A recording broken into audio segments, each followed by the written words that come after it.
നിങ്ങളുടെ ഇഷ്ട പരമ്പരകൾ എക്സ്ക്ലൂസീവായി സൺ നെക്സ്റ്റ് ആപ്പിലൂടെ തികച്ചും ഫ്രീ ആയി ഇപ്പോഴേ ആപ്പ് ഡൗൺലോഡ് ചെയ്യൂ. ഒരുപാട് നീട്ടിവെക്കാനൊന്നും പറ്റില്ല, എത്രയും വേഗം നടത്തണം.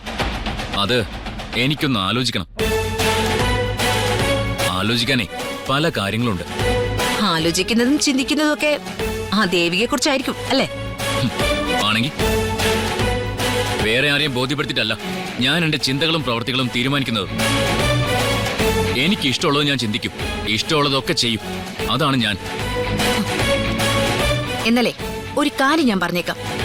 ദേവികയുമായി ബന്ധപ്പെട്ട ഒരാഗ്രഹമാണ് മനസ്സിലെങ്കിൽ അത് നടക്കത്തില്ല. നടത്താൻ ശ്രമിച്ചാൽ ആ കല്യാണ മണ്ഡപത്തിൽ വന്ന് ആത്മഹത്യ ചെയ്യാന്നൊന്നും ഞാൻ പറയത്തില്ല. കാരണം അത്രയ്ക്ക് മണ്ടിയല്ല ഞാൻ. പക്ഷെ ഒന്നിച്ച് ജീവിക്കാൻ നിങ്ങളെ അവരെ ഞാൻ സമ്മതിക്കില്ല. നിങ്ങളുടെ വീട്ടുപടിക്കൽ വന്ന് ഞാൻ സത്യാഗ്രഹം ഇരിക്കും. വിവാഹ വാഗ്ദാനം നൽകി വഞ്ചിച്ചതിന് നിങ്ങൾക്കെതിരെ ഞാൻ കേസ് കൊടുക്കുകയും ചെയ്യും. തീർച്ച.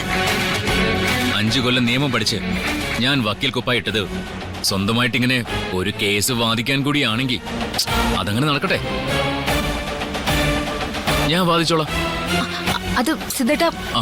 എന്നാ പിന്നെ മയൂരി ചെല്ല്.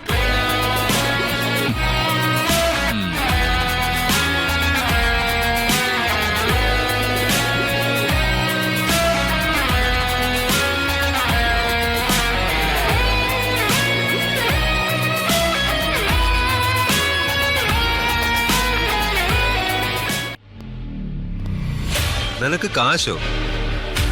ചെയ്ത പണിക്കൊക്കെ നിനക്ക് പ്രതിഫലം തന്നല്ലേ? അല്ല, ജോലിന്ന് പിരിഞ്ഞു പോകുമ്പോ PF, ഗ്രാറ്റുവിറ്റി, അങ്ങനെ ചില കാര്യങ്ങളില്ലേ? നീ കണക്ക് പറയോ? കണക്കൊന്നുമല്ല, എനിക്ക് ചില ആവശ്യങ്ങളുണ്ട്. എന്റെ ലൈഫും കരിയറും നിനക്ക് വേണ്ടി തുളച്ചളഞ്ഞല്ലേ. അപ്പൊ പിന്നെ ഞാൻ വേറെ എവിടെ പോയി ചോദിക്കാനാ? നിന്നെ ഞാൻ നിർബന്ധിച്ചു കൂടെ കൂട്ടിയൊന്നും അല്ലല്ലോ. പെട്ടെന്ന് പണം ഉണ്ടാക്കാനുള്ള കുറുക്കൊഴി തേടി നീ എന്റെ അടുത്ത് വന്നല്ലേ. ചെയ്ത പണിക്കുള്ള കൂലി തരുകയും ചെയ്തിട്ടുണ്ട്.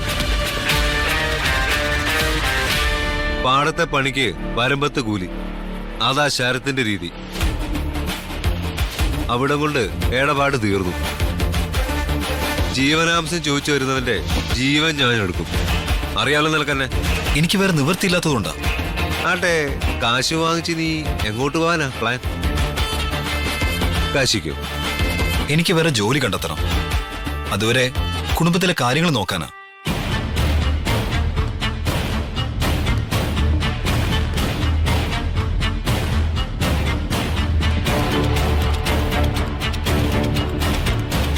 എന്തായാലും എന്റെ വിശ്വസനായി കുറച്ചാൾ കൂടെ എന്നല്ലേ.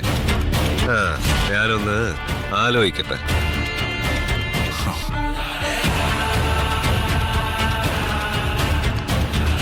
വിളിക്കാം.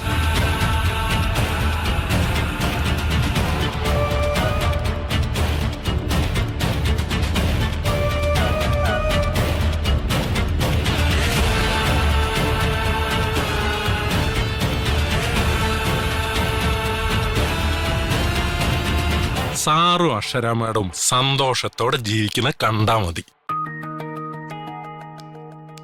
ഡോക്ടർ. ദേവിക വാ. ഡോക്ടർ, ഫാർമസിയിലെ ഈ മാസത്തെ സ്റ്റോക്ക് ക്ലിയറൻസ് റിപ്പോർട്ടാ. ഞാൻ നോക്കാം. പിന്നെ ഇതിന്റെ ഒരു കോപ്പി ജയശങ്കർ സാറിന്റെ മെയിലിലേക്ക് അയച്ചേക്കണം. അയക്കാം ഡോക്ടർ. എന്താ സ്വാമിയേട്ടാ? സ്വാമിയുടെ പരിഭവം പറഞ്ഞുകൊണ്ടിരിക്കുകയായിരുന്നു. എന്തുപറ്റി? എന്താ സ്വാമിയേട്ടാ? ഞാൻ പറയാം. അമ്മയുടെ പിറന്നാൾ ആഘോഷത്തിന് സ്വാമിയെ കൊണ്ടുപോയില്ലെന്ന്, സദ്യ കിട്ടിയില്ലെന്ന്. അക്കാര്യത്തില് എനിക്കും പരാതിയില്ലാതില്ല. ബെസ്റ്റ്. പരാതിക്കാരുടെ എണ്ണം കൂടുന്നു. അത് മാത്രമല്ല സ്വാമി പറഞ്ഞത്, സ്വാമി ഭാണ്ഡോ മുറുക്കി എങ്ങോട്ടോ പോവുകയാണെന്ന്. അതെവിടേക്ക്? എങ്ങടാന്നൊന്നും എനിക്ക് അറിയില്ല. ഒരു ലോക്കൽ ട്രെയിനിന്റെ ജനാല സീറ്റിലിരുന്നിട്ട് അങ്ങോട്ട് പോണം. എന്റെയും തീവണ്ടിന്റെയും എഞ്ചിൻ നിലയ്ക്കും വരെ. അങ്ങനെ ഒറ്റയ്ക്ക് സ്വാമിയേട്ടനെ എങ്ങും വിടുന്നില്ലെങ്കിലോ? സ്വാമി ഈ ജീവിതം തുടങ്ങിയത് ഒറ്റയ്ക്കാ മോളെ. 8ാം വയസ്സിലാ ഞാൻ ആദ്യമായിട്ടൊന്ന് പുഞ്ചിരിക്കണം. തമിഴ്നാട്ടിലെ ഒട്ടച്ചത്തിരം, അവിടെ പെരിയസ്വാമി എന്ന ഒരു പിച്ചക്കാരൻ. പെരിയസ്വാമിയുടെ കൂടെ പിച്ചയെടുത്തും ആക്രി പിറക്കിയും ഒരു പയ്യൻ. ചിന്നസ്വാമി. ചിലരവനെ സ്വാമി പയ്യൻ എന്ന് വിളിച്ചു. ഒരു ദിവസം തമിഴ്നാട് കോർപ്പറേഷന്റെ ബസ് തട്ടി പെരിയസ്വാമി മരിച്ചപ്പോ റോഡരികിൽ ആ മൃതദേഹത്തിനടുത്തിരുന്ന് വാവിട്ട് നിലവിളിച്ച ഒരു 8 വയസ്സുകാരൻ ചിന്നസ്വാമി.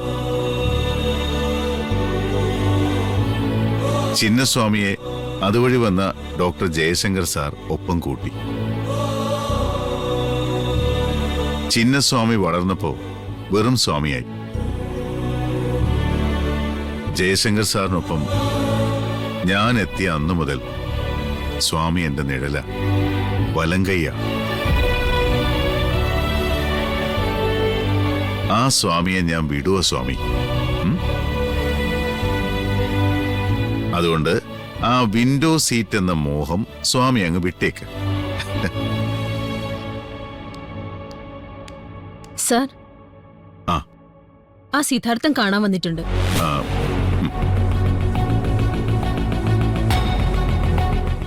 എന്നാ പിന്നെ സ്വാമിയും ദേവികയും ചെല്ല്. എന്താണ് സിദ്ധുവിന് പറയാനുള്ളതെന്ന് കേക്കട്ടെ.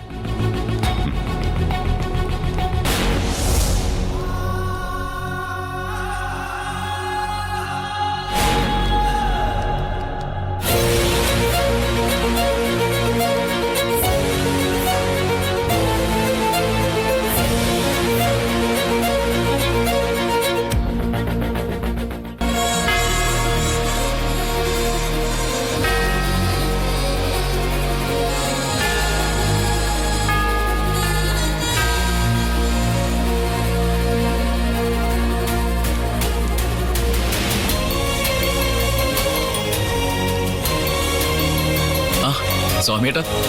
എന്താ സിദ്ധു സാറേ, സുഖല്ല? സുഖം സ്വാമിയേട്ടാ. എന്നാ ശരി. ആ വന്നല്ലോ വിപ്ലവ വിവാദ വീരനായകൻ. ഭാവായിരിക്കെ.